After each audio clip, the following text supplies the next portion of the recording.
capítulo 6 do segundo livro dos Reis. Fica depois de 1 Samuel, 2 Samuel, tem 1 Reis, depois 2 livro dos Reis. Os que pediram para esperar já acharam, amém? Vamos ler. Diz assim: os discípulos dos profetas disseram a Eliseu: como vês, o lugar onde nos reunimos contigo é pequeno demais para nós. Vamos ao rio Jordão, onde cada um de nós poderá cortar um tronco, para construirmos ali um lugar de reuniões. Eliseu disse: podem ir. Então um deles perguntou: não gostaria de ir com os teus servos? Sim, ele respondeu, e foi com eles. Foram ao Jordão e começaram a derrubar árvores. E quando um deles estava cortando um tronco, o ferro do machado caiu na água, e ele gritou: ah, meu senhor, era emprestado. O homem de Deus perguntou: onde caiu? E quando o homem lhe mostrou o lugar, Eliseu cortou um galho e o jogou ali, fazendo o ferro flutuar, e disse: pegue-o. O homem esticou o braço e o pegou. Amém. Vamos ler mais uma vez a última parte do versículo 5, que diz: e ele gritou: ah, meu senhor, era emprestado. Amém. Curve a sua cabeça, feche seus olhos.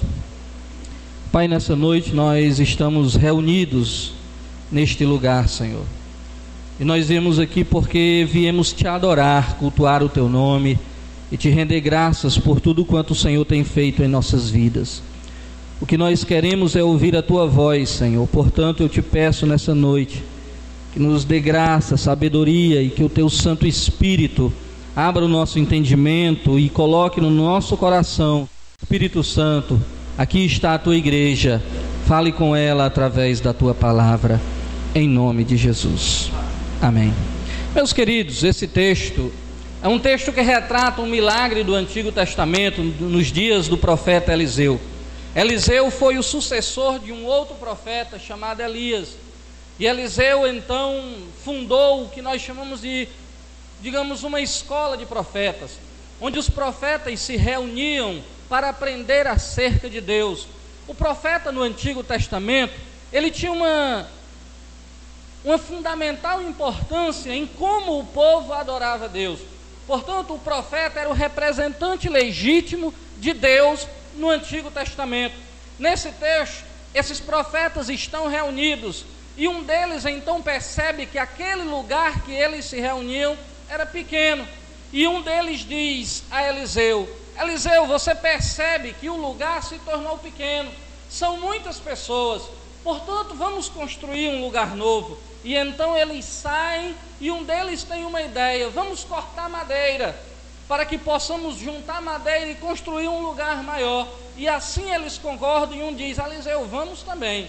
Eles saem, e como o texto é bem claro, quando um deles está cortando a madeira, está cortando a árvore, o machado cai na água, e ele então meio que se desespera, porque ele sabe que aquele ferro, aquele machado era emprestado.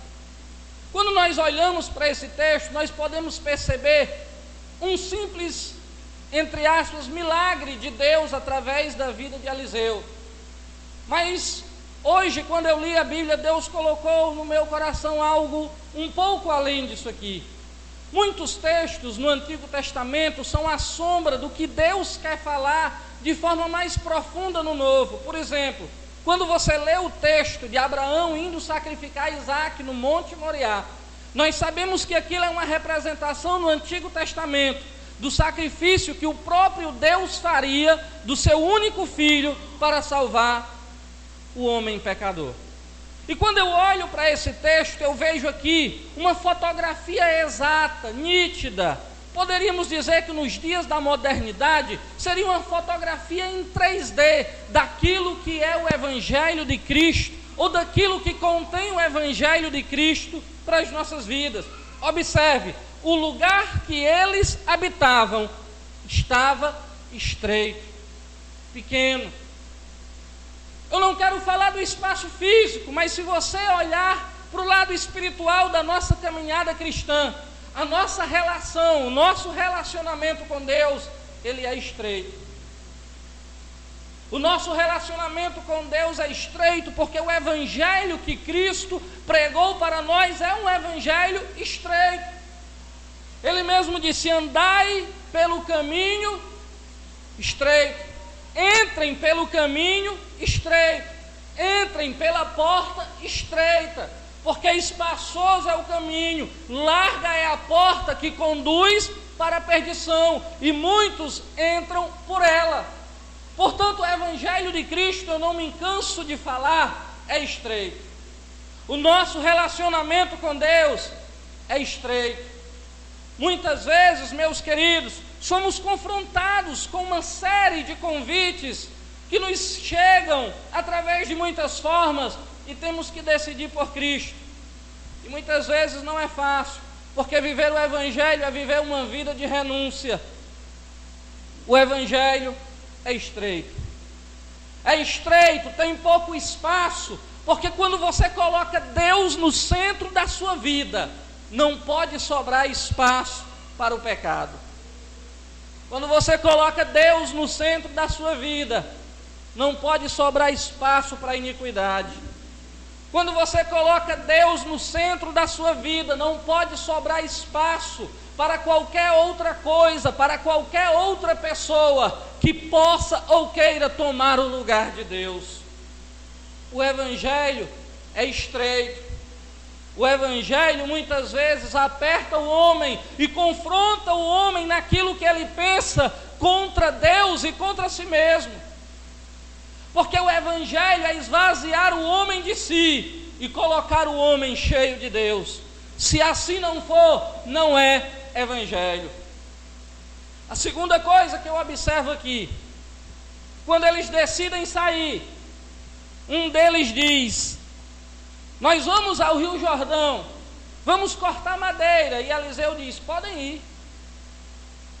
E um deles diz assim: mas Eliseu, vamos conosco, serve-te de ir com os teus servos. Porque eles sabiam que o profeta de Deus era a figura que representava Deus também no meio do povo. E a verdade é que aqueles discípulos não queriam ir sozinhos. Eles queriam ir, mas eles queriam a presença do profeta. Sabe o que é que eu vejo aqui para as nossas vidas, queridos? É que nós não podemos andar no evangelho, não podemos caminhar na vida cristã, se nós não tivermos a presença de Deus em nossa vida. Não dá para caminhar muito longe, não dá para caminhar com firmeza no evangelho, não dá para seguir a Cristo se você não estiver cheio do Espírito Santo. Às vezes eu fico imaginando como pregar sobre a presença de Deus, pregar sobre a presença do Espírito Santo, pregar sobre o crente ser cheio do Espírito Santo, às vezes incomoda as pessoas, porque dizer que se deve andar com Deus cheio do Espírito Santo é dizer que você tem que andar numa vida de renúncia, é dizer que você tem que andar numa vida de oração, é dizer que você tem que andar numa vida cheia da palavra de Deus e da presença de Deus em você. O que nos diferencia das demais religiões e o que diferencia o cristão das demais pessoas é que ele tem que ter a presença de Deus na sua vida. Quando o faraó vai escolher uma pessoa que gerencia os seus negócios, depois que José interpreta os sonhos, ele diz assim para José: José, por acaso acharíamos um homem em que haja o Espírito de Deus como em você? O que diferencia você dos demais não é você vir todos os domingos ao culto. O que diferencia a nossa vida não é andar de calça comprida, de saia, cabelo comprido, com maquiagem ou sem maquiagem, não. O que nos diferencia é se temos ou não temos a presença do Espírito de Deus na nossa vida. isso que nos diferencia, a presença de Deus em nós. Quando Moisés vai com o povo para o deserto, o Senhor promete: Moisés, o meu anjo irá diante de vocês. Se fosse nos dias de hoje, em muitos que se dizem cristãos já pulavam de alegria e diziam: o anjo de Deus está conosco. Mas Moisés olha para Deus e diz: Senhor, se a tua presença não for conosco, não nos faça subir desse lugar, não nos faça sair daqui, se a tua presença não for conosco. Queridos, em tudo que formos fazer, em toda decisão que formos tomar, Deus tem que estar na frente. Deus tem que estar em primeiro lugar. Paulo diz: quer comais, quer bebais, qualquer coisa que vocês fizerem, façais tudo para a glória de Deus. Não dá para caminhar uma vida cristã sadia, não dá para caminhar de acordo com a vontade de Deus se você desprezar aquilo que há de mais valor em nós, que é a presença do Espírito Santo.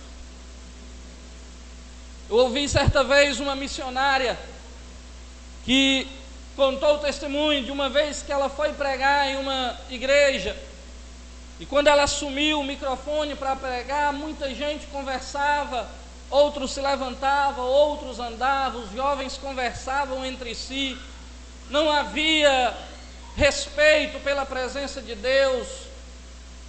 E ela pega o microfone e começa a chorar, e chorava, e de repente as pessoas foram se aquietando, se calando, e aquela missionária disse uma coisa que até hoje eu nunca esqueci. Ela olhou para aquela igreja e disse assim: pelo amor de Deus, não entristeçam o Espírito Santo, Ele é tudo que eu tenho. Você já parou para imaginar que a presença de Deus na sua vida é real através do Espírito Santo de Deus? Você já parou para imaginar que Paulo disse que esse Espírito de Deus sente ciúmes de mim e de você? Você já parou para imaginar que o Espírito de Deus é uma pessoa, e que assim como Ele fala, Ele ouve, Ele sente ciúmes de nós, e a única coisa que pode fazer o Espírito de Deus sentir ciúme de mim e de você é a prática do pecado? Você já parou para imaginar que o pecado é a única coisa que pode separar o homem de Deus? Você já parou para imaginar que o pecado destrói, que o pecado tem gerado maldição em muitas famílias, tem destruído muitos lares, e que se continuarmos na prática do pecado, estaremos separados de Deus e perderemos a sua presença? Você já parou para pensar que não dá para caminhar sem a presença de Deus? Você já parou para pensar que não dá para dizer eu sou crente, vou morar no céu, se você continuar vazio da presença de Deus? Você já parou para pensar o quão valioso é o Espírito Santo? Quando Davi peca contra Deus, ele diz assim: Senhor, pequei contra ti, fiz o que é mal aos teus olhos, mas não retires de mim a tua santa presença. A coisa mais valiosa que o cristão tem aqui na terra é a presença de Deus. Não ande sem ela, não ande sem a presença de Deus na sua vida. Não caminhe deixando Deus para trás. Não faça isso, ou você vai se perder na caminhada. Não faça isso, ou chegará um momento que você vai achar que não vale mais a pena. Porque a única coisa que nos fortalece no momento da luta, da adversidade, da angústia, é o Espírito Santo. Ele é tão importante que Paulo disse que nós nem sabemos orar como convém, mas Ele, o Espírito Santo, intercede por nós com gemidos inexprimíveis. Aleluia. Por favor, olhe para a pessoa que está do seu lado e diga com fé para ela: valorize o Espírito Santo. Ele é tudo que você tem. Aleluia. Nós não podemos viver um evangelho sem a presença de Deus. É por isso que eles achavam tão importante que o profeta fosse com eles. Outra coisa que eu observo quando continuamos nessa leitura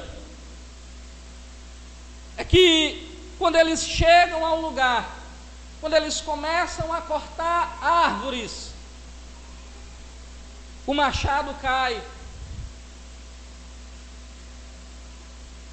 E assim como o evangelho é renúncia, assim como o evangelho é a presença de Deus também em nós, eu preciso dizer para vocês que o evangelho é prestação de contas. Pode ser que depois dessa mensagem vocês digam para o pastor: pastor, pelo amor de Deus, não deixe mais o Wellington pregar. Mas eu preciso lhe dizer nessa noite: o evangelho é prestação de contas. Observe que aquele homem, Ronaldo, ele tem a preocupação. Quando o machado cai na água, ele clama: ai, meu Senhor, o machado era emprestado. Talvez você olhe e diga: mas precisava daquilo tudo só por um machado? Se fosse hoje, não. Mas naqueles dias, o machado era uma ferramenta muito valiosa. Quem tinha um machado podia dizer que tinha um carro bom, porque não era em todo lugar que se encontrava um machado. O machado era emprestado, e se aquele homem não devolvesse aquele machado, ele poderia até servir de escravo até que a dívida fosse paga. É por isso que ele clama: meu Senhor, era emprestado. Queridos, o evangelho é prestação de contas. O evangelho é prestação de contas. Tem gente que bate no peito, empina o nariz e diz: a vida é minha, eu faço dela o que eu bem quiser, o que eu bem entender. Não, a vida não é sua, a vida é de Deus, e um dia você vai prestar contas com Deus da sua vida. É emprestada.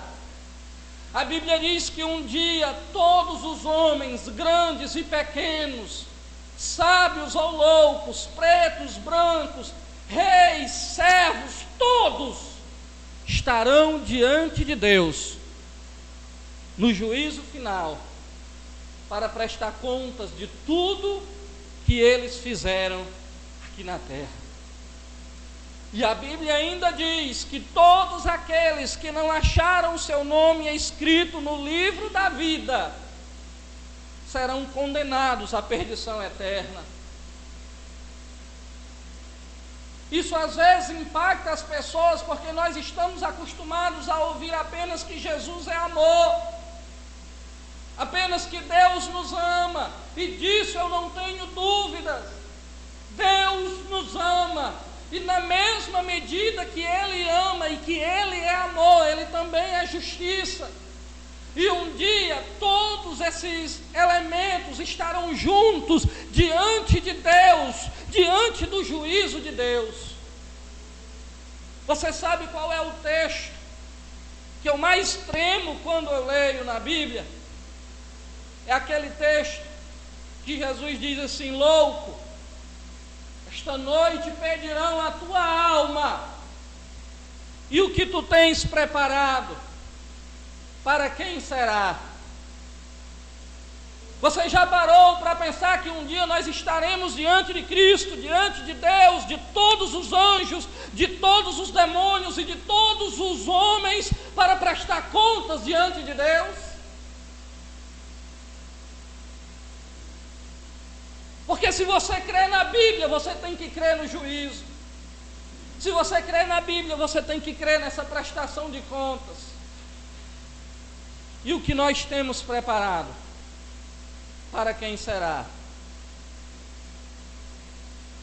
O machado era emprestado. O machado era emprestado. Evangelho é prestação de contas, meu irmão. Evangelho é relacionamento com Deus.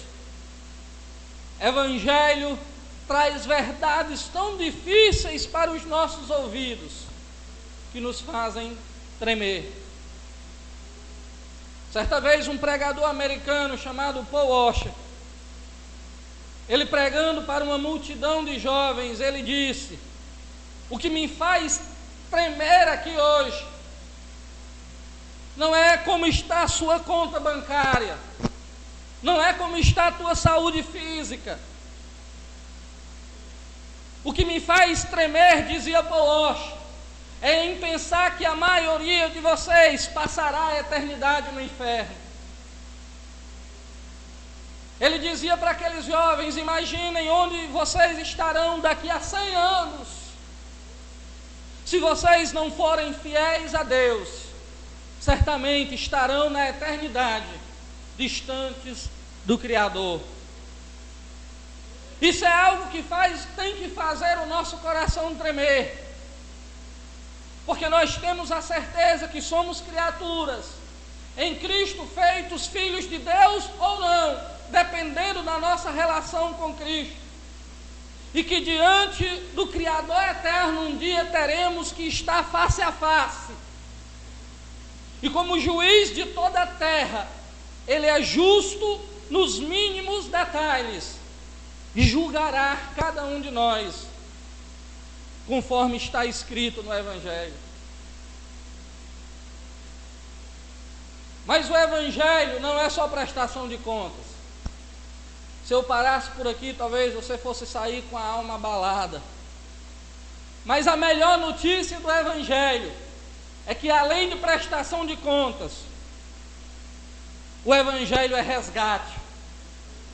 Aleluia. O Evangelho é redenção. Observem que o machado era valioso, o machado era único. E quando ele chega para o profeta e diz: meu senhor, o machado era emprestado, o profeta olha e diz: onde caiu? E ele mostra o lugar: caiu aqui. E o profeta estende um galho e o ferro flutua. Quando eu olho para esse texto, eu vejo uma humanidade perdida, como ferros caídos em água, como ferros caídos na água barrenta do pecado, porque as pessoas cada vez mais mergulham, as pessoas cada vez mais se perdem, as pessoas cada vez mais declinam no pecado, e quando menos percebem, eles estão mergulhados por inteiro no lamaçal do pecado e da desobediência a Deus. Mas eu quero lhe dizer nessa noite, que você é como aquele machado, você é valioso para Deus. Aleluia. Eu quero lhe dizer nessa noite que você é como aquele machado, você é único para Deus. E eu quero lhe dizer ainda, que mesmo que você esteja mergulhado, mesmo que você esteja caído, mesmo que você tenha se perdido nas águas do pecado, há um Redentor que deseja resgatar a sua vida. Aleluia. Onde a sua vida se perdeu?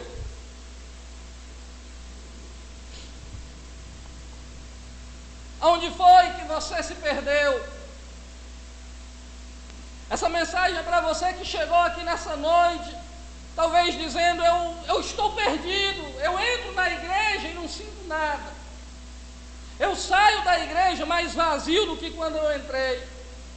No meio daquela multidão eu me sinto sozinho. Eu não sinto mais a presença de Deus, eu não sinto mais alegria.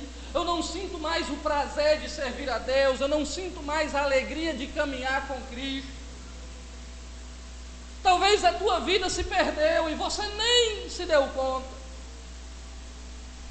Talvez no meio do trabalho, no meio do serviço, enquanto você cortava as árvores da vida por aí, a tua vida caiu nas águas do pecado, a tua visão embaraçou e você não percebeu que você já não é mais o mesmo cristão de antes. Talvez você percebeu que você já não é mais o mesmo homem, a mesma mulher. Você perdeu o prazer de servir a Deus, o prazer de continuar na caminhada, o prazer de orar, o prazer de ler a Bíblia, o prazer nas coisas de Deus.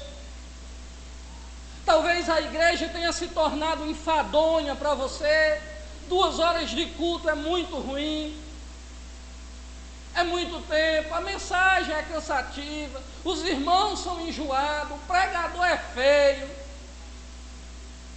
Talvez tudo isso esteja acontecendo com você e a tua vida vai cada vez mais mergulhando, afundando. Porque a Bíblia diz que um abismo gera outro. Uma coisa que o pecado atrai é pecado. Quanto mais o homem se afasta de Deus, mais o pecado se aproxima dele. E quanto mais ele se afasta de Deus, mais ele esfria em tudo aquilo que ele devia estar aquecido pela presença de Deus. Talvez você esteja como aquele machado, caído, no fundo, na lama, sem saber porquê, mas você está lá. Eu quero dizer nessa noite que há um resgate aqui para você. Há um redentor aqui para você nessa noite. Eu quero que, por gentileza, você feche seus olhos agora. Porque eu não conheço a sua vida e nem desejo conhecê-la, mas você conhece. E acima disso, o Espírito de Deus conhece a sua vida. E eu quero que, sinceramente, você faça uma análise de você mesmo, um check-up da sua vida, e que você diga para Deus: Senhor, foi aqui que eu caí. Porque o profeta pergunta: onde caiu? E Deus pergunta para você nessa noite: onde você caiu? Lembra que Deus perguntou para Adão, quando Adão pecou: onde tu estás, Adão? Escute Deus bradando o teu nome nessa noite, perguntando: onde tu estás? O que foi que você fez da tua vida? O que você tem feito da tua vida? Como você está diante de Deus? Aonde foi que você caiu? Aonde foi que você falhou? Aonde foi que você errou? Deus está carinhosamente puxando a tua orelha, está advertindo você, e Deus está perguntando: onde você caiu?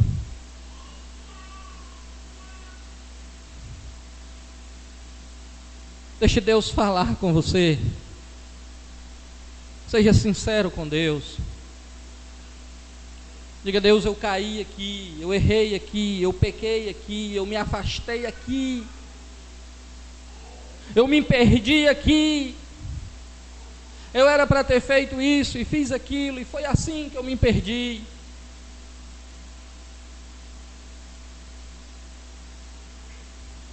Eu lembro de Jesus falando para a igreja de Éfeso. Pode abrir os olhos. Jesus escreve uma carta à igreja de Éfeso e diz assim: tenho, porém, contra ti, que tu deixaste o teu primeiro amor. Tu deixaste a tua primeira caridade. O que Jesus estava dizendo para aquela igreja era isso: você não é mais a mesma, você não é mais o mesmo, você caiu, Você deixou o primeiro amor. E Jesus olha para aquela igreja e ainda diz mais: lembra-te de onde tu caíste e arrepende-te, porque senão eu virei contra ti. Mas o bom é que o resgate de Deus sempre dá oportunidade para o homem. Lembra-te de onde tu caíste. Eu quero lhe dizer nessa noite que Jesus está aqui. E assim como aquele profeta estendeu aquele galho e fez aquele machado flutuar, Jesus está aqui esperando por você, estendendo a mão preciosa dele, para pegar você lá do fundo do poço, lá do fundo do abismo, no lugar que você está, e levantar você e colocar você em um lugar de destaque, em um lugar abençoador, para que você seja transformado pelo poder do Evangelho. Jesus pode transformar a sua vida. Jesus pode fazer você deixar essa vida de pecado e ser um homem de Deus, uma mulher de Deus, uma pessoa de Deus. Jesus pode resgatar hoje os valores que você perdeu. Jesus pode resgatar a tua alegria, a tua fidelidade, a tua comunhão, a unção, a graça que um dia estiveram na tua vida e você perdeu. E se você está mergulhado no pecado, aleluia, Jesus é o galho de Deus para fazer a tua vida flutuar, saindo das águas do pecado. Aleluia. Fique de pé na presença de Deus. Em nome de Jesus, eu quero que você feche os seus olhos e pense nos valores que você perdeu na caminhada. Pense em como você perdeu e por que você perdeu. É um momento que Deus convida você a refletir a sua caminhada, a sua vida. Que Deus convida você a fazer um check-up e dizer: eu preciso mudar. Eu não quero mais caminhar dessa forma, eu preciso mudar, porque Deus quer que eu mude.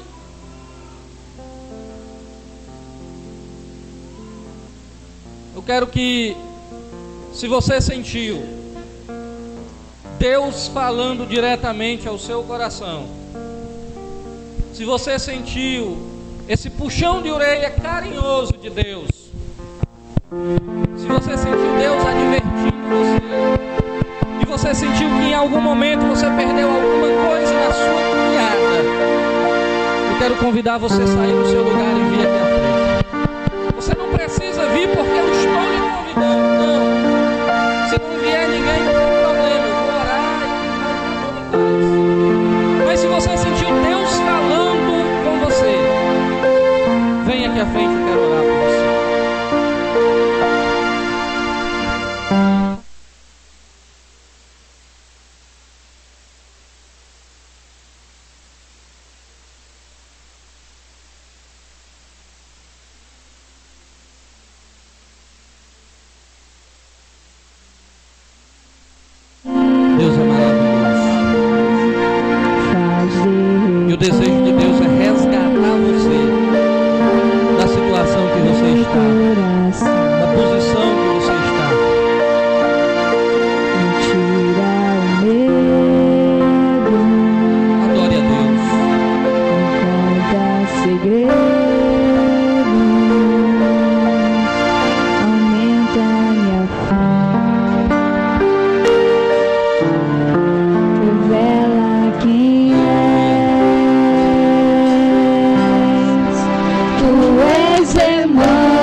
decisão de aceitar a Cristo como seu Salvador, que deseja voltar para Jesus ou entregar a sua vida para Jesus, faça um sinal com a sua mão.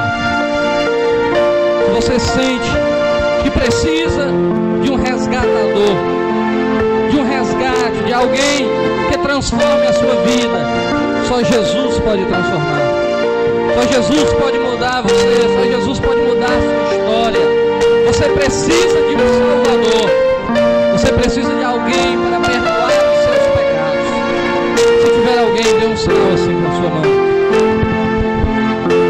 Nós vamos orar por essas pessoas que estão aqui. Estenda a sua mão, em nome de Jesus. Pai, diante de mim estão essas pessoas que, ouvindo a Tua palavra, Senhor, elas reconhecem que precisam mudar.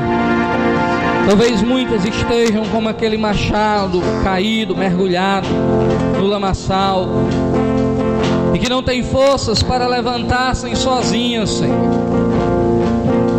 Mas, Senhor, nós cremos que Tu és o nosso resgatador, Tu és o nosso resgate, Tu és o nosso Senhor, e eu te peço que ajude cada uma delas de maneira especial, Senhor, porque Tu conheces o coração de cada uma, Tu conheces a vida de cada uma dessas pessoas, e nós te pedimos, Senhor, que haja mudança, que haja uma nova condição de vida, que haja um novo caminhar, que haja uma nova postura, que eles possam sair daqui transformados, abençoados, livres para a glória do nome de Jesus. Pai, essas vidas te pertencem, e nós, como igreja, Senhor, abençoamos em nome de Jesus cada uma dessas vidas.